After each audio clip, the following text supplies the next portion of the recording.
온라인 모집입니다. 네. 무엇을 모집하느냐 보겠습니다. 이준석 전 대표 SNS에 이런 글을 올렸습니다. 지역별로 총선에 관심 있는 분들을 물색해보고자 한다. 돈 안 들이고 역시나 구글 폼 정도로. 이게 무슨 얘기냐. 총선에 관심 있는 분들, 총선에 나갈 분들, 출마하고 싶으신 분들 구글 폼으로 연락 주세요라고 얘기를 한 겁니다. 신당 총선 출마 희망자 온라인 모집. 네. 신당의 이름으로 간판을 걸고 총선에 출마하고자 하는 사람들을 온라인으로 모집을 한다는 겁니다. 네. 김광삼 변호사님. 역대 총선 출마하고 싶은 온라인 모집한 전례가 있었나요? 아마 전례가 없었을 거예요. 네. 근데 저 시도는 굉장히 제가 볼 때는 뭐 아주 좋은 시도다 보고 또 시대에 좀 맞는 거라고 봐요. 네. 사실 유럽이랄지 미국 같은 데는 이제 디지털 정당이라는 게 있거든요. 근데 사실 힘은 발휘하지 못하고 있지만 이준석 대표의 이제 저런 선거 제도랄지 그런 측면에서 또 비용을 절감하는 측면 이런 거에서는 뭐 IT 전문가잖아요. 그래서 굉장히 신박한 그런 아이디어를 내는 것 같아요. 그래서 아마 온라인으로 모집을 하면 일단 비용 부담이 좀 적을 거고요.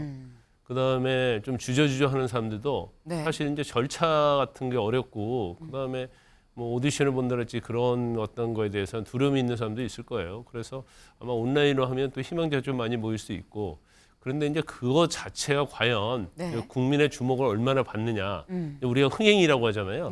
그 흥행이 좀 좌우를 할 거라고 저는 보고 있는데 이준석 대표가 머리가 굉장히 좋아요. 그러면 지난번 대표할 때 대변인들 뭐 오디션 경쟁했지 않습니까? 그러면 저렇게 총선 출마자 희망자들 모아서 오디션 경쟁을 한다랄지 이제 그런 식으로 하면 또 흥행 가능성도 있긴 한데 지금 한계가 있어요. 어떤 한계가 있냐면 지금 양당구도 아닙니까? 지금 국민의힘에서도 총선에 있어서 영입을 인재하려고 하는데 굉장히 힘들어요. 그래서 정말로 총선에 쓰임새가 좋은 사람들을 찾기 힘들거든요. 민주당도 뭐 마찬가지겠죠. 새로운 인물 구하기는 힘든데 그러면 그렇게 능력 있고 실력 있고 뭔가 국민의 눈높이에 맞는 그러한 인물을 과연 찾을 수가 있을까? 그런 인물이 자진해서 온라인 구글 폼으로 해서 신청을 할 것이냐라는 말씀이시죠. 그렇죠. 그래서 그게 이제 인물난인데 결국은 뭐 총선에서 인물이 굉장히 중요한 거 아니겠습니까? 그래서 그게 성공하느냐 성공하지 않느냐. 그런데 뭐 저 개인적으로 볼 때는 굉장히 쉽지 않을 것이다 이렇게 봅니다. 좋은 인재, 사람을 모으는 것도 모으는 건데 모아서 그중에 쓸만한 인재가 얼마나 들어가겠느냐가 관건 아니겠느냐. 쉽지 않다라 말씀하셨는데 주원규 위원님. 근데 일단 모집을 한다 그러면 그 안에 쓸만한 인재도 인재인데 뭐 모여야 그 안에 인재가 있고 없고를 따질 거 아닙니까? 얼마나 모이게 될까요? 얼마나 보세요? 그래서 제 예상은 그래도 지금 이준석 전 대표가 붐업 효과를 이루고 있거든요. 그러니까 이전에는 한번 명단에 대해서 조사를 해보고 이번에는 총선 의향의 희망자를 또 모으고 이제 이런 부분들로 해서 뭐 6배수에서부터 시작해서 3배수 이렇게 압축해가는 방식을 쓰기 때문에 어떤 면에서는 상당히 온라인에서는 관심 있는 사람들이 많아질 거라고 생각을 합니다. 그래서 우리가 현업에서 이해하시는 어떤 규모보다도 조금 더 1.5배 정도 이렇게 많은 사람들이 모이고 많은 사람들이 의견 개진을 하려고 하지 않을까. 왜냐하면 온라인 커뮤니티에서 활발하게 정치적 의견을 개진하시는 분들을 보면은 그 면면이 상당히 다양하고 인구가 많기 때문에 이준석 전 대표가 아마 그런 인원들을 모으려고 하는 것 같다는 생각이 들고요. 하지만 이준석 전 대표는 지금 투트랙을 쓰고 있어요. 뭐냐 하면은 이렇게 지금 온라인에서 하는 약간 상향식 공천 비슷한 디지털 정당을 하는 것만으로는 이 신당은 성공할 수가 없다는 판단이 있기 때문에 이제 교섭단체를 구성할 수 있도록 이제 12월 이후에 더불어민주당이든 국민의힘이든 이제 현업에 계신 의원들을 모으는 것 그 두 가지를 같이 병행하려고 아마 노력할 겁니다. 지금 말씀처럼 일단 이준석 전 대표는 투트랙이다. 온라인으로 모집만 하는 게 아니라 본인도 직접 사람을 만나고 또 사람이 올 걸 예상해서 좀 예비를 좀 하고 있는 측면이 있다라는 말씀을 하셨는데 오늘 이준석 전 대표 언론 인터뷰가 조간에 실렸습니다. 그 기사를 좀 같이 볼까요? 경향신문입니다. 경향과 지금 언론 인터뷰를 했어요. 제목, 교섭단체 이상 되느냐가 중요하다. 영남 중심으로 갈 필요가 없다. 사실 뭐 꼭 영남 중심일 필요는 없다란 얘기는 이전에도 나왔었죠. 근데 교섭단체 이상 되느냐가 중요하다. 요 얘기가 나왔다는 건 본격적으로 신당을 정말 정색하고 제대로 좀 만들어 보겠다라는 의지가 좀 보이는 대목입니다. 여기를 좀 보겠습니다. 사실 12월 27일에 결단을 한다는 얘기가 계속 나왔었죠.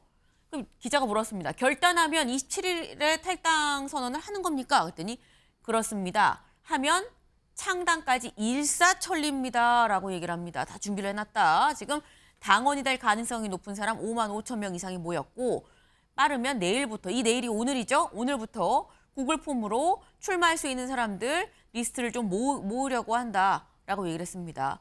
그렇게 되면은 이게 굉장히 좀 자세한 이력을 받아볼 수 있다라고 얘기를 했어요. 이 얘기를 보면 굉장히 차근차근 지금 준비를 하고 있다라는 얘기가 될 수 있겠죠. 근데 아까 얘기에서 잠깐 나왔습니다만 양금희 의원님. 네. 그 궁극적으로는 후보 검증된 사람, 인재가 사실 모이는 것도 중요한데 괜찮은 줄 알고 신당의 이름으로 공천을 줬는데 선거하면서 너무 이상한데가 되면 이렇게 되면 사실 이준석 신당에 굉장히 또 큰 부메랑으로 올 수도 있는 거거든요. 어떻게 보십니까? 제가 아까 얘기하고 싶었던 게 그 부분인데요. 네. 사실 저희가 인재영입위원회에서 이번에 그 많은 지원자들을 받았어요. 그러니까 이제 사람이 추천하는 경우도 있지만 네. 온라인을 통해서도 이제 본인을 추천하는 경우도 있거든요.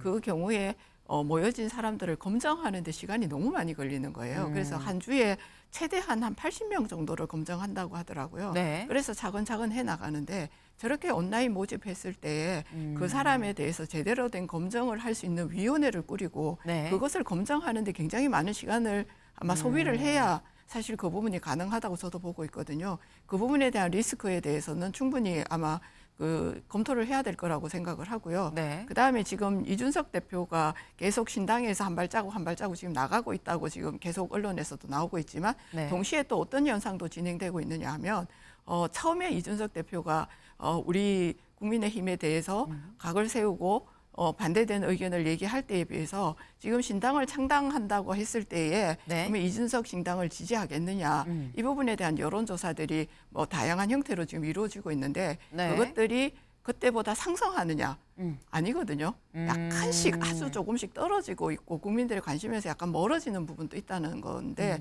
그 부분도 저희가 주목해서 봐야 될 부분이 아닌가 생각합니다. 지금 어떤 그런 인재 검증의 부분도 문제인 거고 지금 이준석 전 대표가 신당을 창당한다고 했을 때 지지를 하십니까라는 여론조사가 한 번이 아니라 반복적으로 나오는데 그 여론조사 결과가 올라가는 상향이 아니라 비슷한 것 같지만 미세하게 조금씩 떨어진다라고 말씀하니까 어떤 지금 기폭제가 확 일어나지 않고 있다라는 말씀을 지금 하신 걸로 보입니다. 근데 일단 이준석 전 대표는 지금 일사천리 창당한다고 하면 일사천리다. 쭉쭉 진행이 될 수 있다라고 얘기를 하고 있죠. 그러면서 한 얘기가 뭐냐. 이 두 번째를 좀 볼까요. 중요한 거는 그러면 일사천리로 하는데 현역 의원들 온다는 사람이 있느냐라는 걸 겁니다. 물었더니 이준석 전 대표 뭐라고 얘기를 하느냐.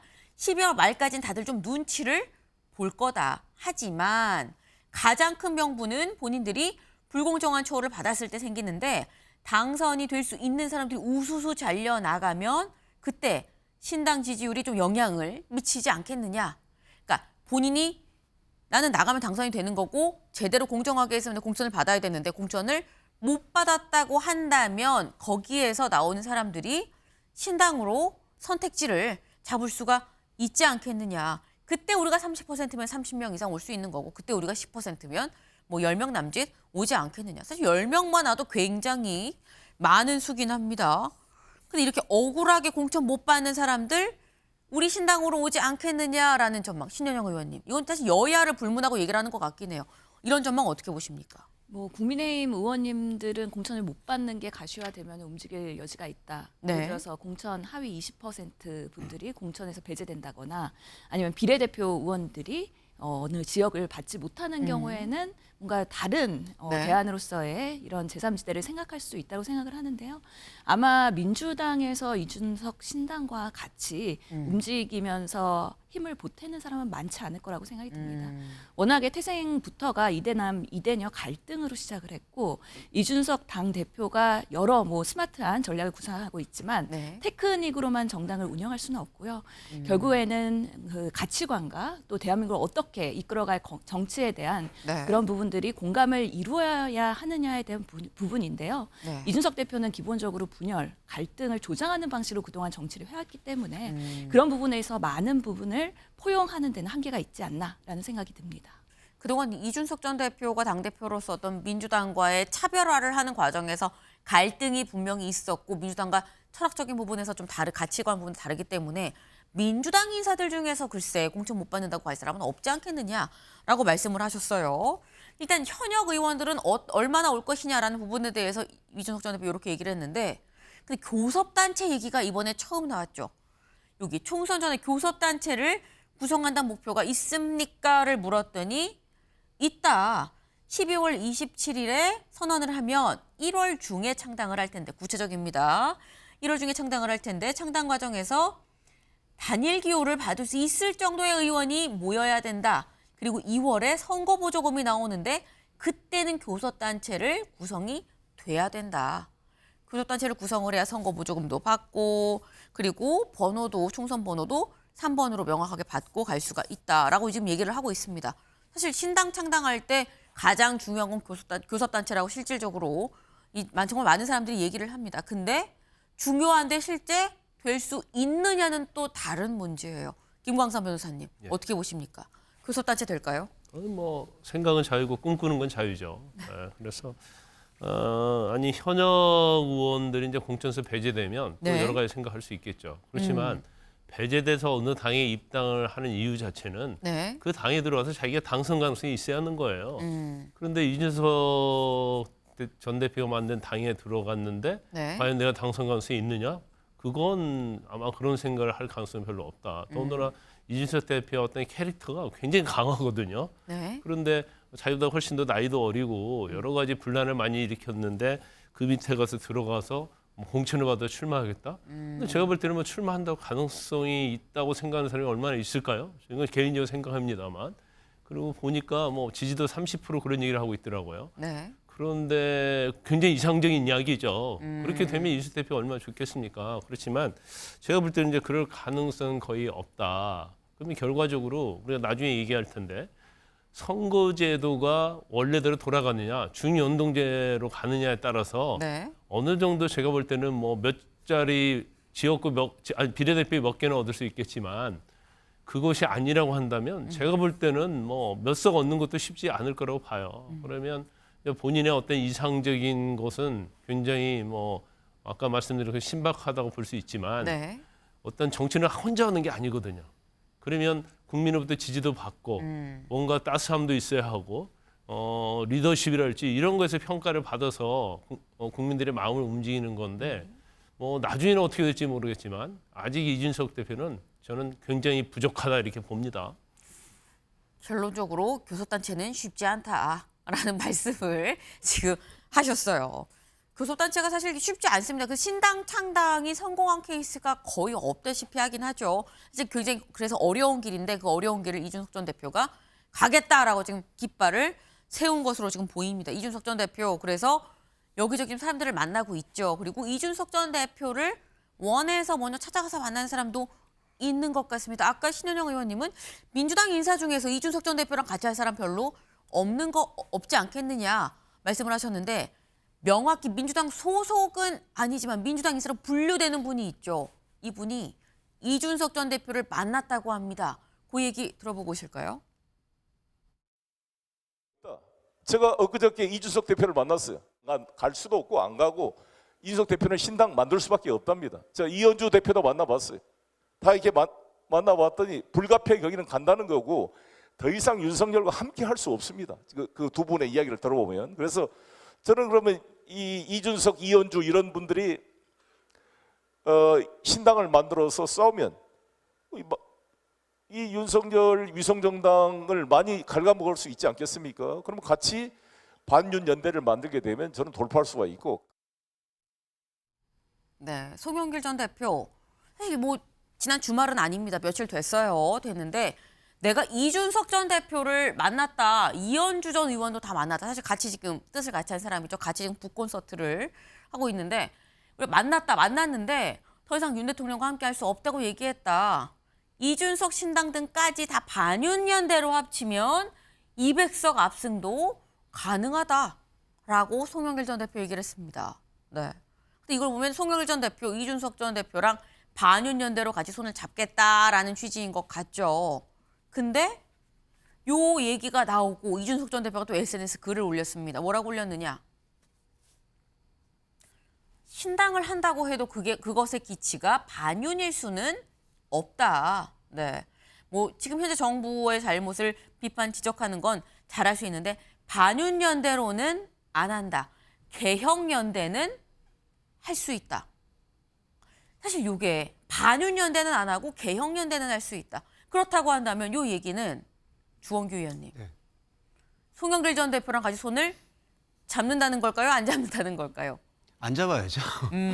예, 송영길 대표는 지금 죄송한데 폭주하고 계십니다. 네. 가장 안 좋은 사례가요. 어떤 특정 대상이나 특정 정권을 가지고 그것을 퇴진운동하려는 그것을 정치 정당화까지 만들겠다라는 이런 태도는 사실은 해서는 안 되는 금도를 넘는 행동입니다. 아무리 우리가 만약에 현 정권의 어떤 무도함이 있다든지 뭐 그런 것들을 비판하고 그런 것들에 대한 대안을 제시할 수 있겠지만 그것을 위해서 당을 만들겠다라는 것은 어떻게 보면 특정 인물을 추종하겠다는 당보다 예전에 친박연대와 같은 당보다도 더 형편없는 케이스가 될 수가 있고요. 국민들로 하여금 등을 돌리게 만드는 케이스가 될 수 있습니다. 그렇기 때문에 이준석 전 대표는 그런 상태로 만약에 신당을 제안하는 분들과 손을 잡지는 않을 거라고 생각을 하는데 그럼에도 불구하고 이준석 전 대표가 상당히 이 페북을 보면은 네. 워딩이 순화가 된 걸 확인할 수가 있어요. 예전 같은 경우에 이런 어떤 카드를 던졌을 때 네. 아마 상당한 조롱과 싸가지의 화법으로 응대했을 텐데 지금 보면은 아주 완곡한 표현으로 완곡하게 개혁연대는 할 수 있다 이런 표현들을 하는 거는 네. 앞으로 교섭단체 아까도 나왔지만 그 교섭단체를 위해서 몸을 낮추는 로우키 전략을 지금 쓰고 있다라고 보고 있고요. 그리고 절대로 이준석 전 대표는 송영길 전 대표의 이런 제안을 받아서도 안 되고 받을 수도 없을 거라고 생각합니다.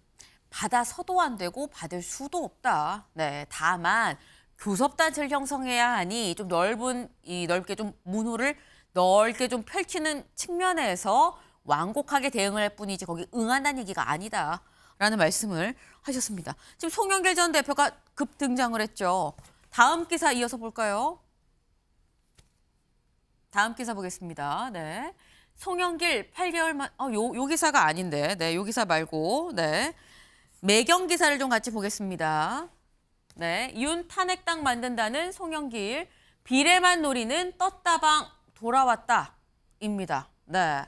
지금 송영길 전 대표 아까 반윤연대 얘기를 했죠. 근데 윤 탄핵당을 만든다라고 얘기를 했습니다. 요 얘기 직접 들어보고 오실까요? 지금 우리가 추진하고 있는 정말 제대로 된 윤석열 퇴진당 선봉에 서서 싸우는 똑같은 것을 반복해서 과연 전투적인 정당이 될 수가 있겠는가. 민주당의 160석의 지역구와 20석이 넘는 정말 제대로 된 교섭단체가 가능한 윤석열 퇴진당이 만들어지면 탄핵 소추를 비롯해서 강력하게 민주당을 견인할 수 있는 당이 만들어져서 서로 어깨를 들고 연대하면 상호간에 시너지 효과가 나올 것이다. 네. 지금 윤석열 퇴진당을 만들면 이게 시너지 효과가 나올 것이다. 라고 지금 얘기를 했습니다. 네. 지금 이른바 윤석열 퇴진당, 뭐 탄핵당을 만들겠다라고 지금 얘기를 하는 송영길 전 대표. 근데 만약에 송영길 신당이 등장한다면 지지하시겠습니까? 라는 여론조사가 실시가 됐어요. 실시가 됐는데 얼만큼이 나왔느냐. 네. 13.9%가 나왔습니다. 이준석 전 대표 신당이 15.8%가 나왔어요. 같은 이 여론조사에서. 근데 송영길 신당에 대해선 13.9%. 큰 차이가 지금 없는 상황인 거죠. 물론 지지 의향 없음이 압도적으로 높습니다. 판단 보류도 상당합니다. 하지만 지지 의향 있음도 역시 10%가 넘는다. 뭐 아슬아슬하게 넘는 것도 아니에요. 10% 훌쩍 넘. 신현영 의원님. 예. 송영길 신당 실제 만들어질 수 있다고 보십니까? 저는 별로 가망성 없다고 보는데요. 송영길 대표는 아마 지금 총선 국면 앞에서 네. 역할을 해야 되기 때문에 초조하고 불안하고 좀 조급한 부분들이 있는 것 같습니다. 그런데 과연 그런 것들이 우리 진보 진영에 도움이 될 것이냐에 대해서는 또 다른 판단을 할 수 있을 거라고 생각합니다. 아까 여론조사는 좀 한계가 있다고 봅니다. 네. 저 기사가 한때 되게 헤드라인을 장식하긴 했지만 네. 실제로 지지할 의향과 어느 당을 지지할 것이냐를 물어본다면 질문에 따라서 달라질 수 있다. 이 지지할 의향이 있는 송영길 신당의 그런 의사표명을 한 분들도 네. 결국엔 민주당을 지지하지 송영길 신당을 지지할 것이냐. 이건 또 다른 이야기이기 때문에 네. 좀 과포장된 부분이 있지 않냐라는 생각이 들고요. 아마 이준석 신당도 그런 차원에서는 네. 조금 더 오버 리포트 됐을 가능성이 있다라는 생각이 듭니다. 아. 그럼에도 불구하고 지금 국민들이 윤석열 정권에 대한 분노가 이 정도로 있다. 그리고 우리 정치가 바뀌어야 된다라는 목소리에 대해서는 거대 양당에서는 조금 더 진중하게 그런 국민의 준엄한 꾸짖음을 좀 잘 들어야 된다고는 생각하는데요. 뭐 200석이니 이런 얘기들은 전혀 선거에 도움이 되지 않기 때문에 너무 그런 강성 지지자만을 바라보는 정치가 성공하기는 어렵다라는 생각을 갖고 있습니다. 네. 굉장히 또 중요한 말씀을 해주셨습니다. 지지 의향이 있느냐를 따지는 것과 실제 지지를 하느냐는 좀 다른 문제다. 그래서 약간 과대 포장됐을 수도 있다. 마찬가지로 이준석 전 대표도 그럴 수도 있는 거 아니겠느냐. 지금 나오는 신당 자체가 지지 의향을 물어보는데 의향을 물어보는 것과 실제 지지는 좀 다를 수 있다라는 점을 지적을 해주셨네요.